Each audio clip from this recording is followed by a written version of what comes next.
राधे राधे। ये वीडियो है हमारी पुस्का से लेकर माउंट आबू तक की हमारी जर्नी की।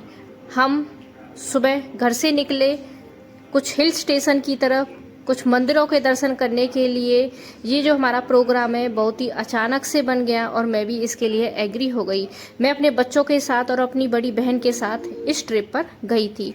इस ट्रिप पे थे हमारे साथ कुल 17 लेडीज। हम लेडीजें थी और बच्चे भी थे, 4-5 हमारे साथ बच्चे।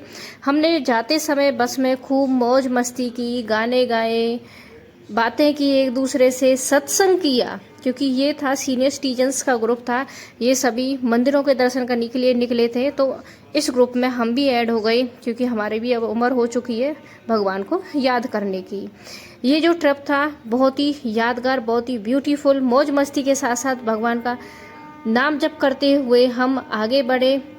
बस में ही हमने जाते समय कुछ छोटा मोटा खाया पिया और लंबी यात्रा करने के बाद हम नाचते गाते अपने गंतव्य स्थान तक पहुँचे। हम पहुँचे थे पहले पुष्कर। नाचते गाते हुए, एंजॉय करते हुए, मूड को फ्रेश करते हुए, अपने आकाश तत्व को बैलेंस करते हुए हम पहुंचे थे पुष्कर। पुष्कर में हम जाकर रुके थे, क्योंकि जाते जाते हमें हो गई थी रात। जहाँ पे हमने जाते ही थोड़ा सा फ्रेश होने के बाद खाना पीना खाया, क्योंकि सुबह से हम घर से निकले थे, इसलिए हमने थोड़ा सा खाना पीना खाया। खाना पीना खाने के बाद हम गए थे पुष्कर, चित्रकूट धाम पुष्कर। यहाँ पे सबसे बड़ी शिवलिंग का श्री विग्रह है और इस विग्रह का ये सबसे बड़ी खासियत है कि यहाँ हनुमान जी शांत मुद्रा में बैठे हुए हैं। आप सभी ने देखा होगा कि हनुमान जी की जहाँ भी इनका विग्रह होता है, या तो वो रौद्र रूप में होते हैं या फिर अपने सीने को चीरते हुए होते हैं। ये यहाँ पे शांत ज्ञान मुद्रा में, ध्यान में लीन बैठे हुए हैं हनुमान जी। ये दुनिया का एक इकलौता मंदिर है जहाँ पे शिवलिंग का इतना बड़ा आकार है। यहाँ पे हमने सभी ने बारी बारी जल चढ़ाया। जल चढ़ाने के बाद आ गए हम अपने रेस्टोरेंट में आराम करने के लिए। आराम करने के बाद हमें सुबह आगे के लिए निकलना था। फ्रेश हुए, कुछ ग्रुप पिक्स ली, बच्चों की पिक्स ली, कुछ मेमोरी के लिए अच्छी अच्छी पिक्स लेने के बाद हम अपने चल दिए सावरिया सेठ की तरफ। सीटों के सेठ सावरिया सेठ जो चित्तौड़गढ़ में है। यहाँ पे सावरिया सेठ को बिजनेस पार्टनर के रूप में माना जाता है।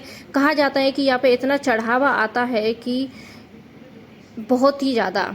ये मंदिर इतना भव्य है, इतना विशाल है कि आंखें थकती नहीं है देखते हुए। बहुत ही हमने यहाँ पे एंजॉय किया। जब तक हम लाइन में खड़े रहे तब तक हमने कीर्तन किया, गाना भजन गाए। इस मंदिर में बहुत ही दिव्य, बहुत ही भव्य मूर्ति है। भगवान श्री कृष्ण की श्री विग्रह है जो मुरली और छड़ी धारण करके इस मंदिर में रहते हैं। यहाँ पे दर्शन करने के बाद फिर हमने जाते समय कुछ ग्रुप फोटो लिए। ग्रुप फोटो लेने के बाद हम निकल गए थे माउंट आबू की तरफ। माउंट आबू से हमें जाना था जहाँ पे सनसेट होता है और जहाँ पे ब्रह्म कुमारी का अपना स्थान है। माउंट आबू से पर रास्ते में जहाँ पे हम रुके थे वो था हमारा माता करनी का मंदिर। माता करनी का मंदिर बहुत ही सुंदर है। इस पर हम गए थे जिप लाइन के द्वारा। जिप लाइन के द्वारा हम माता करनी के मंदिर पहुंचे। माता करनी के मंदिर में कहा जाता है कि सफ़ेद चूहे जो हैं अगर किसी को नज़र आ जाते हैं तो इन्हें बहुत ही शुभ माना जाता है। यहाँ पे माता करनी का मंदिर है। माता करनी का जो श्री विग्रह है बहुत ही सुंदर श्री विग्रह है। बिल्कुल माता इतनी सुंदर है, बहुत ज़्यादा। उसके साथ साथ मुझे अपना एक कंटेंट मिल गया था। ये है चिलबिल का पेड़। इसके चिलबिल के बीज खाने से पेट के कीड़े, कब्ज और भयंकर से भयंकर बवासीर में भी आपको राहत मिलती है अगर आप चिलबिल के बीज खाते हैं। ये हैं सफ़ेद चूहे जो माता करनी के मंदिर में हैं। इन सफ़ेद चूहों को माता करनी के बेटों के नाम से भी जाना जाता है। कहा जाता है कि ये माता करनी के बेटे हैं। ये माता करनी का श्री विग्रह था। उसके बाद मुझे एक दिखाई दिया मकोए का पौधा, छोटा सा, क्योंकि हमारे यहाँ पे लाल मकोए मिलते हैं। ये था काली मकोए का, मैंने भी इसे कैप्चर कर लिया। माता रानी के मंदिर से कुछ इस तरह का नज़ारा था। नज़ारा देखने के बाद हम निकल गए थे आगे झील की तरफ। ये जो झील है ये बहुत ही सुंदर झील है।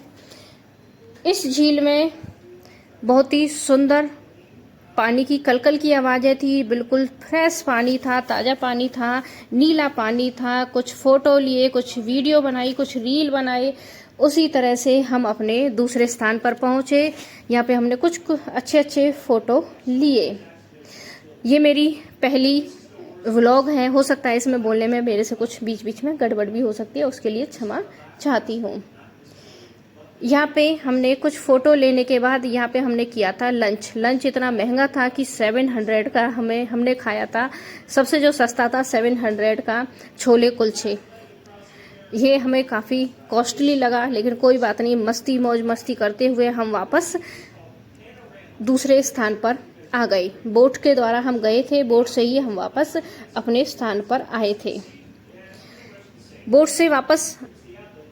बोट से एंट्री करते हुए और आउट गोइंग करते हुए हमने कुछ डांस किया, कुछ रील बनाई, कुछ एंट्री की। इस तरह से ये जो हमारा ग्रुप है सीनियर सिटीजन्स का भी था, कुछ सीनियर लेडीज में थी, लेकिन वो बहुत ही मस्त वाली थी, मस्ती में रहने वाली थी। क्योंकि कहते हैं कि जब तक मस्ती जिंदा है तब तक हस्ती जिंदा है।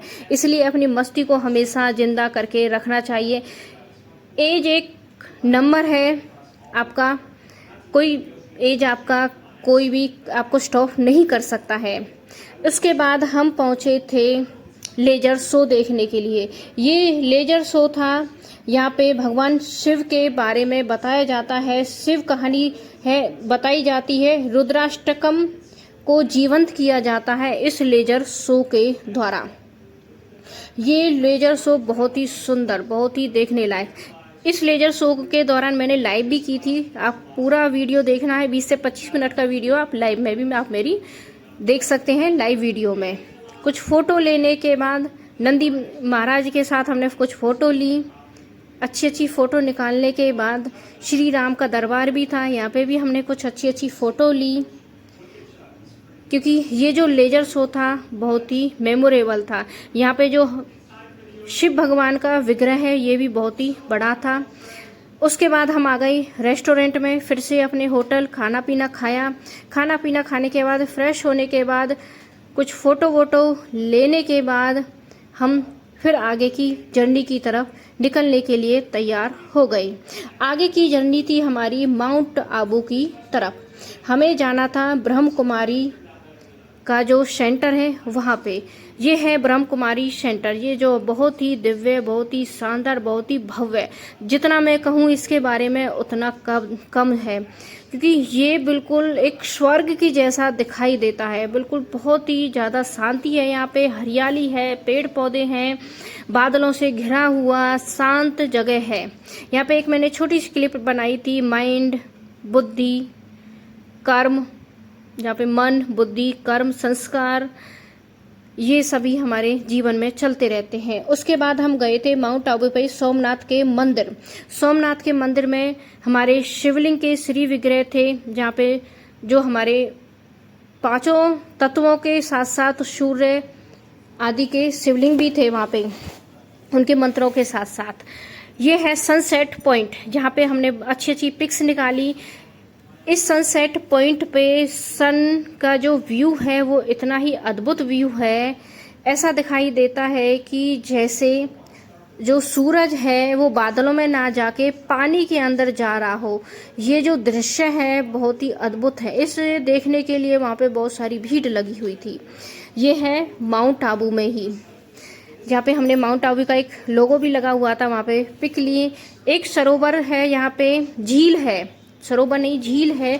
इस झील में एक श्री विग्रह है शिव भगवान का, जहाँ पे वो शिवलिंग स्वतः ही प्रकट हुआ था। वहाँ पे हमने दर्शन किए। दर्शन करने के बाद वापस हम अपने होटल रेस्टोरेंट में ना जाकर हम आत्म दर्शन ब्रह्म कुमारी जी के सेंटर पर गए। वहाँ से हमने वापस सेंटर को पूरा देखने के बाद वापस हम अपने घर की तरफ निकल गए। रास्ते में हमने लंच किया। लंच करने के बाद फिर से मस्ती के साथ गाना भजन गाते हुए, नाचते हुए, डांस करते हुए, क्योंकि बच्चों को डांस करने का बहुत शौक होता है, अपनी घर की तरफ वापस आ गए। राधे राधे।